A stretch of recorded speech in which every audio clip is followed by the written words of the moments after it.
Speakers at a rally at Parliament today intend to remind MPs of New Zealand's Christian heritage. It's been organised for the first sitting day of the year to protest Speaker Trevor Mallard's decision to remove a reference to Jesus Christ from the parliamentary prayer. Chair of the Wellington Council of Churches and former MP Gordon Copeland says the decision's a rejection of New Zealand's history and culture. We have prayed a prayer at Parliament concluding with the words, "Through Jesus Christ our Lord," since 1854, the very first day of our Parliament, until Trevor Mallard changed it, without any input from the people. Gordon Copeland expects hundreds of people to attend the rally. Peter, good morning. Hi, how are you? I'm very good, thank you. Good. I guess I have a question first. I was wondering, do you feel this is a Christian country, or is this a secular country that is welcoming to all Christians? I'll answer that in a second. But what do you think? Well, I think that this is a secular. Well, I don't think this is a secular country. I think this is a country which has certain laws, specifically the Bill of Rights and the Human Rights Act, and under that legislation, and I think under the principle that most people of New Zealand would agree with, we should have freedom of belief. And I don't understand why you think that the Parliament should support one particular belief over others. I realise that there's a history of this happening, but in a secular country today, where we see, and you know, you've already had a caller refer to Islam, trying to make the argument that we should support Christianity for the same reason that I didn't even quite understand the argument.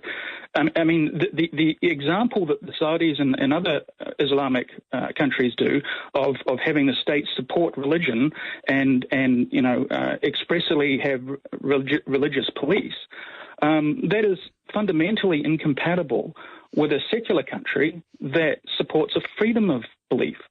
And I don't understand how you can say on one hand that you support Christian prayer in Parliament and to the exclusion of others, and at the same time believe that we should have a secular state. So I'm asking you, you know, how do you square those two things? Well, if you were paying attention, I said it didn't matter whether you were for it or against it. It's the way that it's been removed that is the principle at discussion point here, as far as I'm concerned. Now, having dealt with that, tell me this: where in the greater scheme of things does the prayer as it has been restrict anybody else from having their own beliefs?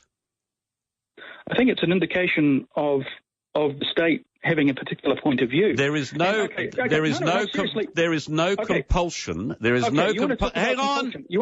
no compulsion to believe anything. You're free to believe whatever you want. Right. Is that what you believe? Then tell me, why are 40% of schools, primary schools in New Zealand, teaching religious instruction expressly Christian? And why is it that parents do not have the right of informed consent? Why is that? Well, they do. No, they don't. And you should know the law. They don't have the right of informed consent. They can opt out if they discover it. But the reality is that many parents don't discover it until their children are being indoctrinated. Well, that's the reality of it. Is the reality of it that the parents who don't have a clue aren't being the parents that they should be? Oh, right. So we're going to be victim blaming now. So we're going to say, no, they shouldn't. They should be informed expressly by the school. How are they going to know what's going on in the school unless the school tell them? I mean, they find out when their children come crying to them thinking, you know, oh, my God, my parents are going to go to hell. And that's what they're being told by the school, or by being told by the religious instruction that has been allowed into the school. So I mean, okay. I think you exaggerate to some considerable degree. We absolutely do not exaggerate. We have hundreds of reports of this. The issue of secularism in New Zealand is extremely important, and the prayer and government. I mean, yes, it would be nice for the government to walk the talk in terms of actually obeying the Human Rights Act, right? We want them to actually follow the legislation and the intent of that legislation. Okay. Right? So tell me, I think you know, if you're taking a position that we shouldn't be doing that, and we should be making people who are not religious, and that's like a majority, almost a majority in this country now, you know, over 40%. You know, the Christians are certainly in the minority now. Are you saying that we should make the majority of people feel as if they don't belong in the country? I've never said anything like that at all. But that's the implication when you're saying that you're fighting to have Christianity put in like we're some kind of theocracy. We're not a theocracy. We shouldn't be having prayers that are specific, and we had someone talking about, taking Jesus out, and that's all that's happened here. We're taking Jesus out. We're still the prayer still exists, and it's still to a God, right? Personally, hold it. What God? Well, typically it's the Abrahamic God, which would include the Jewish, the Islamic, and the Christian God. I think that you're coming up a bit short on information with regard to that. What? How do you mean? Well, you're suggesting it's the same God. It is. Says who? The Torah. Okay, so Christianity, do they have the Old Testament? No, I'm talking about Islam. No, okay, well, Islam came after Christianity. But you're saying it's the same God. I'm suggesting to you that you're misplacing your faith. They worship the same God, right? So. Well, there is a massive debate over that. Well, you can debate all you like, but I mean that's just the history, right? No, it's not. Okay, I'm not going to get into the debate of that. I mean, we have our positions. The discussion you and I have our positions. The discussion now is about whether New Zealand should be a secular state and whether it should be inclusive of all people. And I think you and the people making the protests today are suggesting that we should be some kind of theocracy where Christianity should have special privileges. They already have special privileges. Tell me something, Paul? Peter, Paul. Peter. Tell me something. Where and why did you come to this conclusion or this form the attitude that you have? Why did I don't think basically, I've experienced. Well, there are two essential points that I've got involved with this mission. The first one was when I was trying to do an affidavit and was forced to swear an oath on the Bible, and I mean that was a bit of a niggle, and it kind of got me annoyed, especially since that should be illegal. The second thing was when I heard of when I was involved with parents who reported being ostracized from their communities because they didn't let their children go to religious instruction classes. And that's when I was involved in starting the Secular Education Network, because there was a manifest harm being done to people. And this is really what I care about. I mean, I'm not an angry atheist who just wants to oppose religion for the sake of it. The issue here was that there were real harms being done to children who were being upset and marginalized and ostracized from their communities over belief.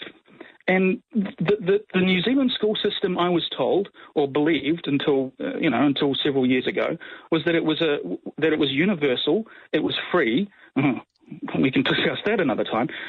But it was also secular in the sense that it was inclusive of all children. But that's not the reality in New Zealand. The reality is that children are ostracized from their peers because of religion. And okay, we're all grown-ups. If you go into Parliament and you hear a prayer, I'm not going to be crying necessarily.